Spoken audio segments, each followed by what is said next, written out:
La quatrième vidéo, qui est un petit peu plus courte, c'est celle sur les effets des fluctuations de l'activité économique sur le chômage conjoncturel.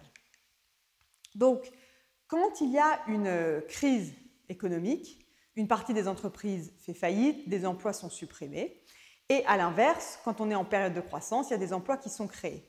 Ces fluctuations-là d'emplois sont ce qu'on appelle les fluctuations conjoncturelles, à la différence des fluctuations structurelles qu'on a vues précédemment. Et ce qui est intéressant, c'est qu'en fait, différents pays réagissent différemment aux variations cycliques de l'activité. Par exemple, on l'a très bien vu avec la pandémie. Par exemple, aux États-Unis, quand il y a eu le premier confinement en mars 2020, ce qui s'est passé, c'est que la plupart des entreprises qui ont dû fermer ont licencié leurs salariés, les restaurants, etc.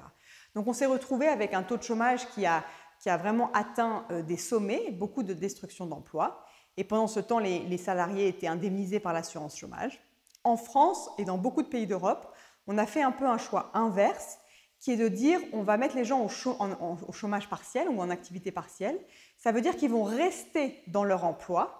C'est juste qu'ils vont réduire leurs heures, voire ne pas travailler du tout dans certains secteurs comme la restauration, et recevoir quand même un salaire ou une partie de leur salaire qui sera subventionné par l'État.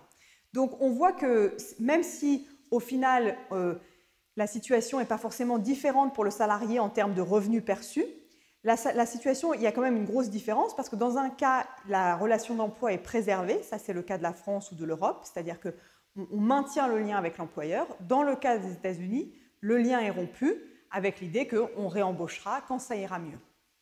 Et donc il y a une mesure qui s'appelle le coefficient d'Okuhn qui mesure la sensibilité de chaque économie à la conjoncture. Ça correspond à l'élasticité du chômage aux variations de la production exprimées en termes réels. Donc, qu'est-ce que ça veut dire? Ça veut dire qu'on peut regarder aux États-Unis, par exemple, le taux de chômage réagit assez fortement aux variations de l'économie parce qu'il y a cette idée qu'on peut licencier facilement et réembaucher facilement. Donc, au moindre petit choc, au moindre petit cycle économique, on va licencier, réembaucher, etc.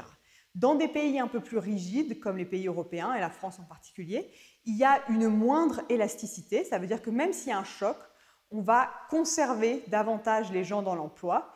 Et du coup, à l'inverse, il y a aussi moins de création d'emplois en période faste parce qu'on a conservé les gens dans la période plus difficile.